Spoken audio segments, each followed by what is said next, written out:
वार्ता में आप सभी पत्रकार बंधुओं का हार्दिक अभिनंदन, स्वागत है। आज हमारे जाले विधानसभा के पूर्व महागठबंधन के प्रत्याशी और कांग्रेस के सीनियर नेता डॉक्टर मशकूर अहमद उस्मानी साहब कुछ विशेष मैटर पर आप लोगों को संबोधित करेंगे।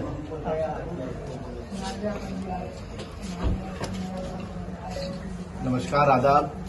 सबसे पहले इस महत्वपूर्ण प्रेस वार्ता में आए तमाम मीडिया बंधु, digital media, print media, social media के तमाम साथियों का हृदय से आभार कि आप लोगों ने इस अति महत्वपूर्ण प्रेस वार्ता में अपनी उपस्थिति दर्ज कराई। जैसा कि आप तमाम लोगों को मालूम है कि इस प्रेस वार्ता का विषय पहले से डिस्क्लोज नहीं किया गया था। इसके पीछे बहुत सारी वजह थी। हम चाहते थे कि डायरेक्टली आप लोगों से रूबरू होकर इस पत्रकार वार्ता का विषय आप लोगों को बताएं और इसके संबंध में चर्चा करें। आज का जो विषय है वो है मोदी अडानी भाई भाई। मोदी अडानी भाई भाई, देश बेच के खाई मलाई। पूरे देश भर के अंदर जिस तरह से नरेंद्र मोदी और अडानी दोनों लोगों ने मिलकर इस देश की सारी मलाई को खाने का काम किया है, इससे बिहार भी अछूता नहीं रहा। मैं आप लोगों को बताना चाहता हूं कि पिछले दिनों जाले विधानसभा के अंदर, जाले प्रखंड के अंदर सहसपुर एक गांव पड़ता है, एक पंचायत है, जिसके अंदर अडानी का एक बड़ा प्लांट एस्टैब्लिश हुआ, अडानी एग्रो लॉजिस्टिक लिमिटेड के नाम से। और ये रेल ट्रैक निर्मित साइलो प्लांट 100 करोड़ की लागत से इस प्लांट को बनाया गया। और ऐसा बताया गया कि अडानी जी 100 करोड़ का इन्वेस्टमेंट बिहार के अंदर सुदूर इलाके में जाले प्रखंड के अंदर कर रहे हैं, और जिसमें 50,000 मीट्रिक टन अनाज को स्टोर किया जाएगा। इसके लिए साइलो प्लांट बनाया गया, स्टोरेज प्लांट बनाया गया। जब इसकी गहराई तक हमारे कांग्रेस के नेता, हमारे कांग्रेस के कार्यकर्ता और कई सारे सामाजिक कार्यकर्ताओं ने इसकी गहराई को नापने की कोशिश की कि इसमें कितनी सच्चाई है और किस तरह से इस साइलो प्लांट का निर्माण किया गया है, तो मालूम ये चलता है कि इसमें भारी गड़बड़ी हुई। हमारे पार्टी के नेता, कार्यकर्ता, सोशल मीडिया के विधानसभा के अध्यक्ष, हमारे साथी केशव ठाकुर जी ने लगातार इस विषय को लेकर डीएम साहब के यहाँ, एडीएम साहब के यहाँ, बिहार सरकार के सचिव के यहाँ, संबंधित विभाग के सीईओ के यहाँ तमाम जगह आवेदन लगाया, तमाम जगह जानकारी हासिल करने की कोशिश की। और बहुत खतरनाक तथ्य इसमें सामने आए हैं जो मैं आज आपके सामने रखने जा रहा हूं। सबसे पहले तो ये बताया गया कि इस प्लांट को बनने के लिए जो जमीन अडानी ग्रुप लेगा उसका मुआवजा वहां के किसानों को मिलेगा। लेकिन आज प्लांट बनकर तैयार हो गया है, आज तक किसानों को उसका मुआवजा नहीं मिला। कई सारी सरकारी जमीनें हैं जिसको अडानी ग्रुप ने अपने अंदर समावेश कर लिया, अपने साइलो प्लांट के अंदर समावेश कर लिया। तो सरकारी जमीन के ऊपर इलीगल इंक्रोचमेंट का भी मामला है, किसानों को उसका मुआवजा नहीं मिलने का मामला है।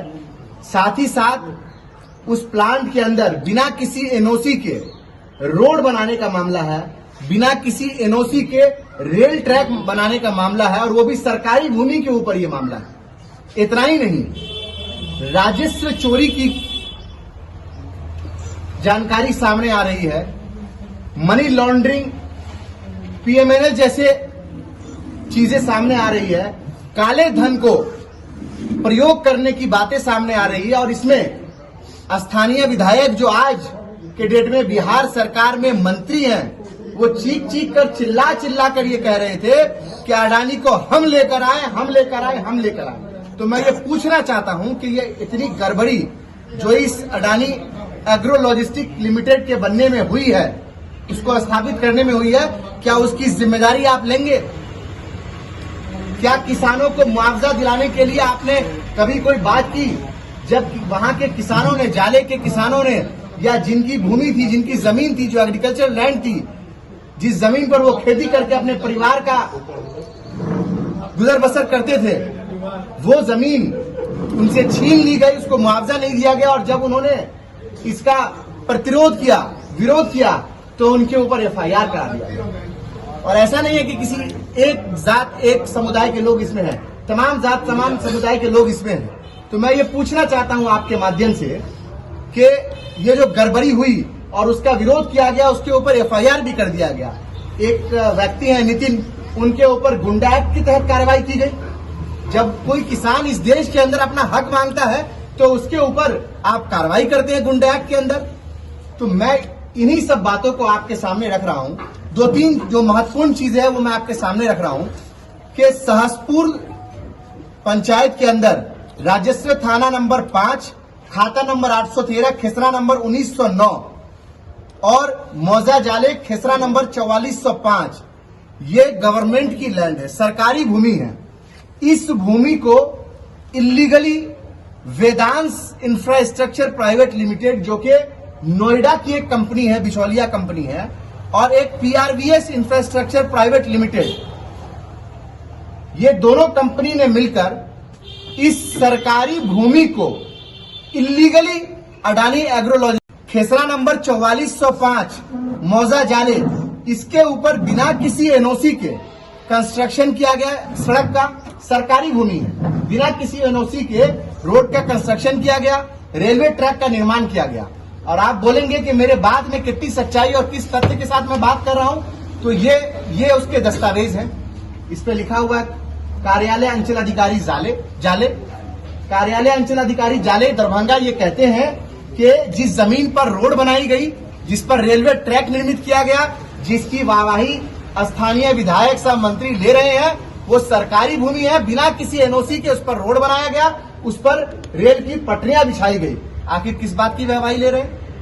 आप तो कहते हैं कि हम सरकार हैं और सरकार अपनी भूमि किसी प्राइवेट कंपनी को बिना कोई पैसा लिए हुए, बिना किसी मुआवजा के दे रही है। और इतना ही नहीं, बिना एनओसी के उस पर यह कार्य किया गया। ये उसके दस्तावेज मैं आपके सामने रख रहा हूं, आप प्रेस वार्ता के बाद हमसे ले सकते हैं। और ये जो काम किया गया, ये सरासर Bihar public land encroachment act 1956 का उल्लंघन है और इसके तहत उन पर कार्रवाई होनी चाहिए, क्योंकि ये दोनों लैंड गवर्नमेंट का लैंड है जिसको इंक्रोच किया गया। इसके ऊपर एसआईटी का गठन होना चाहिए और जो बिचौलिया लोग, चाहे वो वेदांश कंपनी की ओर से रखे गए हो, चाहे वो पीआरवीएस इंफ्रास्ट्रक्चर की तरफ से रखे गए हो, चाहे वो अडानी एग्रो लॉजिस्टिक की तरफ से रखे गए हो, चाहे वो स्थानीय विधायक साहब मंत्री के गुंडे और उनके द्वारा बिचौलिया जो लाए गए हैं, उनके ऊपर एफआईआर होनी चाहिए। और ये 420 का मामला है। आईपीसी की धारा 420, 467, 468, 471 और 409 के अंदर इसके ऊपर एफआईआर बनता है। और इसमें इन तमाम कंपनी के ऊपर, जिसमें अडानी के ऊपर भी एफआईआर होनी चाहिए। हमारी ये मांग है आपकी प्रेस वार्ता के जरिए। दूसरी जो महत्वपूर्ण बात है वो राजस्व चोरी की बात है, रेवेन्यू को चोरी और मनी लॉन्ड्रिंग की बात है कि किसान से जो जमीन ली गई काफी कम पैसे पर ली गई और इतने कम पैसे पर ली गई कि किसानों से वादा किया गया कि आपको ज्यादा पैसे दिए जाएंगे। वो पैसे तो उनको मिले नहीं, कम पैसे उनको मिले। आज तक उनका पूरा भुगतान नहीं हुआ है। 90,000 रुपए में जो किसान से जमीन ली गई, अडानी ग्रुप को वो जमीन 15 लाख, 12 लाख और 10 लाख में बेची गई। आप बोलेंगे कि मेरी बात में कितनी सच्चाई है, उसका भी तथ्य हम आप लोगों के सामने रख रहे हैं और पूरी शीट हम लोगों ने बनाई हुई है। ये भी आप हमसे प्रेस वार्ता के बाद ले सकते हैं। ये डीड की डिटेल है। इस डिटेल के अंदर पूरी 94 भूमि का सारा डिटेल है कि कैसे इन 94 भूमि को किस तरह से हथियाने की कोशिश की गई और किस लो रेट में इन जमीनों को बिचौलिए के माध्यम से खरीदा गया और महज 2 महीने के अंदर, 2 से 6 महीने के अंदर जिस भूमि की कीमत लगभग 90,000 में किसान से ली गई, उसको कैसे 10-12 लाख में बेची गई। ये पूरा मामला जो किसानों से जमीन ली गई वो 5 करोड़ 64 लाख में ली गई, और ये रकबा 1235 डिसमिल का है। 5 करोड़ 64 लाख में ये जमीन ली गई और 2 से 6 महीने के अंदर लगभग 21 करोड़ में इस जमीन को बेचा गया। बिहार सरकार में मंत्री जो अपने आप को कहते हैं कि मैं सरकार हूं, मैं प्रदेश के मुख्यमंत्री और देश के प्रधानमंत्री से ये सवाल पूछता हूं कि आज तक ऐसा कोई धंधा, ऐसा कोई बिजनेस हमने नहीं देखा कि 2 महीने के अंदर, जिसके अंदर 400 से 500% का ग्रोथ हो जाए प्रॉफिट में। ये तो पहली बार ऐसा देखा जा रहा है, और ये अडानी जी के मामले में हमेशा देखा जाता है कि जब अडानी जी की एंट्री होती है तो किसान को हक को मारा जाता है और इसी तरह से उनकी जमीन को हथियाकर बेचने का काम किया जाता है। तो ये सरासर ब्लैक मनी का खेल इसमें लगा हुआ है और बेनामी संपत्ति लेन देन अधिनियम 1988 और पीएमएलए 2002 का वायलेशन है। लिहाजा मैं आपके माध्यम से बिहार सरकार और केंद्र सरकार से ये अपील करता हूं कि इस पूरे मामले में इनकम टैक्स की जांच होनी चाहिए, ईडी की जांच होनी चाहिए, सीबीआई की जांच होनी चाहिए। आपको ईडी सीबीआई तो सिर्फ विपक्षियों के ऊपर भेजने का सूचता है, लेकिन इतनी बड़ी गड़बड़ी हुई है, मैं तमाम साक्ष्य आपके सामने रख रहा हूं। ईडी और सीबीआई और इनकम टैक्स हिम्मत दिखाए और जाके रेड करे और सारे मामले की छानबीन करे। इतना ही नहीं, इसके आगे जो अवैध भूमि का अधिग्रहण किया गया और किसानों का अधिकार का हनन किया गया, और ये पूरा मामला अवैध भूमि अधिग्रहण एक्ट 2013 का भी उल्लंघन है कि बिना सहमति के, किसान के सहमति के, आप जाइए जाले के अंदर, जो किसान परिवार पीड़ित है उनसे मिलिएगा तो मालूम ये चलेगा कि उनसे सहमति नहीं ली गई, बिना किसी सहमति के उनसे उनकी जमीन ले ली गई। बेचारे पढ़े लिखे नहीं होते हैं, गांव समाज के लोग हैं, इतनी शिक्षा नहीं है, उनको कहीं बोल दिया अंगूठा लगा दो, उन्होंने अंगूठा लगा दिया, उनको बोल दिया साइन कर दो, साइन कर दिया, उनको लालच दे दिया कि तुम्हारे बच्चे को नौकरी दे देंगे, इसलिए उन्होंने कहीं पे साइन कर दिया। बाद में ये मालूम चला कि उनकी जमीन उनसे हथिया ली गई। कुछ लोगों को जो थोड़े बहुत पढ़े लिखे लोग थे उनको बताया गया पैसा मिलेगा, उनको पैसा नहीं मिला। डीड भी हमारे सामने है जो आपको मैंने दिखाया है, इसकी कॉपी आप हमसे ले लेंगे। तो ये किसानों का शोषण हुआ है, और जिन लोगों ने, मैंने आपको पहले भी बताया कि इसका विरोध किया, इस पूरे मामले का, उन तमाम लोगों के ऊपर बिहार सरकार के वर्तमान मंत्री और जाले की विधायक ने गुंडा एक्ट के अंदर कार्रवाई की। मैं आपके माध्यम से पूछना चाहता हूं कि क्या जाले का किसान, बिहार का किसान, मिथिला का किसान गुंडा है? क्या अपना हक मांगना गुंडागर्दी है? क्या किसान अपनी गाढ़ी कमाई से, मेहनत की कमाई से, खून पसीने की कमाई से जिस जमीन को अर्जित करता है, जिस पर खेती करता है, जब उससे उसका हक छीना जाता है, जब वो हक मांगने जाता है, तो उसके ऊपर गुंडा एक्ट लगाना जायज है क्या? क्या यही किसानों का सम्मान भारत की सरकार कर रही है और बिहार की सरकार कर रही है? उनको वादा किया गया कि आपके बच्चों को अडानी का ये जो साइलो प्लांट लग जाएगा तो नौकरी देंगे। विधायक ने कहा था कि 10,000 नौकरियां मिलेंगी। आप जाके मालूम कीजिएगा तो मालूम चलेगा 8 से 10 लोग नौकरी करेंगे। कितने लोग? 8 से 10 लोग। मैं पूछना चाहता हूँ 10,000 लोग कहाँ हैं? आपने रोजगार सृजन करने की बात की थी, आपने कहा था कि रोजगार के अवसर पैदा होंगे, लोगों को नौकरियां मिलेंगी, जिनसे जमीन ली जा रही है उनको नौकरी दी जाएगी, किसी एक व्यक्ति को भी नौकरी नहीं दिया गया। 8 से 10 लोग जो नौकरी पर हैं वो केवल गार्ड की नौकरी पर हैं, क्योंकि प्लांट ऑटोमेटेड होता है तो उसमें नौकरी देने की जरूरत ही नहीं है। तो लोगों को झांसे में रखा गया। मैं आपके माध्यम से स्थानीय विधायक जाले के और बिहार सरकार में जो मंत्री है, मैं उनसे पूछना चाहता हूँ कि आप 10,000 छोड़िए, 1,000 जाले के युवा का लिस्ट दीजिए कि आपने किसको नौकरी पे लगाया इस साइलो प्लांट के अंदर। आपको जवाब देना पड़ेगा, क्योंकि आपने इसका क्रेडिट लिया था और आपने कहा था कि ये हमारे बल पे आया, हमारे बदौलत आया, अगर हम नहीं होते तो ये प्लांट नहीं आ पाता।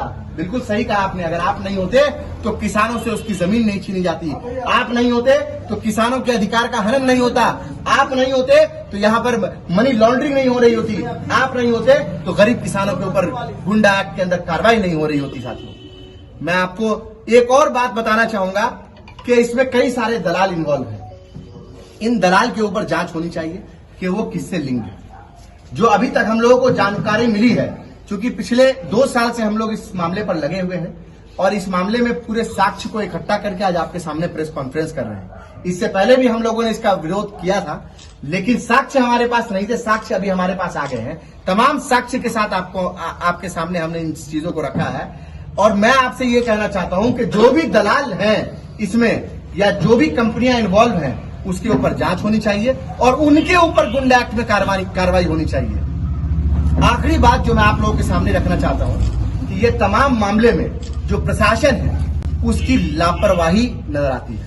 प्रशासनिक महकमे की लापरवाही और बहुत बड़ा भ्रष्टाचार इसमें नजर आता है। जाले के उस समय में सीओ थे अनिल मिश्रा जी। उन्होंने गवर्नमेंट सरकारी लैंड का इलीगल म्यूटेशन किया। इसका जवाब कौन देगा? अगर किसी सीओ ने किसी सरकारी भूमि को इलीगली किसी कंपनी को दे दिया है तो उसके ऊपर कार्रवाई होनी चाहिए। आखिर किसके इशारे पर सीओ ने यह काम किया? जब इस मामले की सूचना हम लोगों ने एडीएम को दी, डीएम को दी, तो डीएम साहब का जो पत्र आया था मैं आपको उसकी भी कॉपी दिखा रहा हूं। डीएम साहब ने माना कि इसमें पूरी तरह से गड़बड़ी हुई है, लेकिन ये डीएम साहब को जो पत्र लिखा गया उसकी कॉपी है। पत्र लिखा नहीं गया, डीएम साहब की तरफ से जो जवाब आया उसकी कॉपी है। ये देखिए, आप लोग को मैं दिखा रहा हूं, सब आपको बाद में दे देंगे, ठीक है। इसमें डीएम साहब ने माना है कि यह बहुत भारी गड़बड़ी हुई है, लेकिन डीएम साहब ये कहते हैं कि यह उनके अधिकार क्षेत्र में नहीं आता है, इसीलिए कोई कार्रवाई नहीं करेंगे। इसमें लिखा हुआ है, आप लोग पढ़ लीजिएगा इसको। ये लोक शिकायत निवारण अधिकार अधिनियम के तहत जो डीएम के यहां द्वितीय अपील होती है उसकी कॉपी है, उनका जो डिसीजन है उसकी कॉपी है। तो मैं आप लोगों के माध्यम से पूछना चाहता हूं कि आखिर एडीएम ने क्यों डिले किया जमाबंदी कैंसिल करने के लिए? हम लोगों को बिहार सरकार के सचिव के पास पहुंचना पड़ा, लैंड रेवेन्यू डिपार्टमेंट में। एक सचिव के आदेश के आलोक में एडीएम ने जमाबंदी को रद्द किया। एडीएम ने खुद से नहीं किया, 1 साल तक एडीएम सुनवाई को टालते रहे। तो मैं इस मामले में एडीएम के ऊपर भी जांच होनी चाहिए, इस मामले में सीओ के ऊपर जांच होनी चाहिए, इस मामले में तमाम उन पदाधिकारियों के ऊपर जांच होनी चाहिए जिनकी भूमिका संदिग्ध लगती है। जमाबंदी कैंसिल हो गई है। 20 मार्च को इसका ऑर्डर आ गया था सचिवालय की ओर से एडीएम साहब को कि आप इसका जमाबंदी कैंसिल कीजिए। लेकिन मैं ये पूछना चाहता हूं कि ये जो लापरवाही हुई है और ये जो भ्रष्टाचार हुआ है, इसमें अब तक कोई एफआईआर क्यों नहीं? क्या इसमें एफआईआर नहीं बनती है? डीएम साहब इसमें एफआईआर क्यों नहीं कर रहे हैं? या सचिव ने भी माना है? एक और दूसरा लेटर मैं आपको दिखा रहा हूं। इसके जब हम लोगों ने बिहार लोक शिकायत निवारण अधिकार अधिनियम के तहत विभागीय सचिव और प्रधान सचिव को द्वितीय अपील दिया राजस्व एवं भूमि सुधार विभाग को, तो उनका ये रिप्लाई आया। उनका रिप्लाई आपके सामने है। इसी रिप्लाई में बताया गया कि इसको जमाबंदी को कैंसिल किया जाए। अगली सुनवाई जो एडीएम की थी वो 20 मार्च को थी, उसमें इसको कैंसिल करने के लिए कहा गया। इन्होंने भी माना है कि गड़बड़ी हुई है तभी जमाबंदी कैंसिल हुई है। अगर गड़बड़ी नहीं हुई होती तो जमाबंदी कैंसिल क्यों होती, रद्द क्यों होती? जमाबंदी तो रद्द करवाई गई, लेकिन किसी भी भ्रष्ट अधिकारी और पदाधिकारी के ऊपर कोई कार्रवाई के दिशा निर्देश नहीं आए। मैं ये पूछना चाहता हूं कि सरकारी जमीन को बेचना किसी और को या किसी कंपनी के नाम कर देना क्या कोई आसान बात है? अगर नहीं है तो कार्रवाई होनी चाहिए। इसमें एडीएम और डीएम साहब को कार्रवाई करनी चाहिए कि क्यों ऐसा हुआ और कौन कौन लोग से इसमें इन्वॉल्व हैं। मुझे मालूम है कि बड़े लोग इन्वॉल्व हैं, विधायक मंत्री लोग इन्वॉल्व हैं, सरकार इन्वॉल्व है, इसीलिए मामले में कोई कार्रवाई नहीं हो रही है।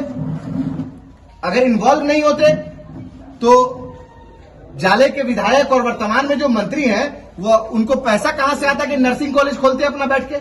आप लोग को मालूम नहीं है, लेकिन मैं बता रहा हूं कि अपना नर्सिंग कॉलेज बना रहे हैं, बहुत बड़ा सा आलीशान बंगला बना लिया, अलग अलग जगह पे भूमि ले लिया। कहां से पैसा आया? क्या ये पैसा जाले के गरीब मजदूरों का, किसानों का, उनकी मेहनत की कमाई हुई जमीन का पैसा से आप नर्सिंग कॉलेज और अपना घर बना रहे हैं? इस बात का आपको जवाब देना पड़ेगा। साथ ही साथ मैं आपके माध्यम से मांग करता हूं कि इनकम टैक्स, ईडी और सीबीआई उनके संपत्ति की, माननीय मंत्री के संपत्ति की जांच करे कि पिछले 4-5 साल के अंदर में उनकी संपत्ति कितनी बढ़ी है और वो कहां से बढ़ी है, किस किस बिचौलियों को उन्होंने बीच में डाला अडानी कंपनी के को भूमि अर्जित कराने में, और इस पे जांच होनी चाहिए।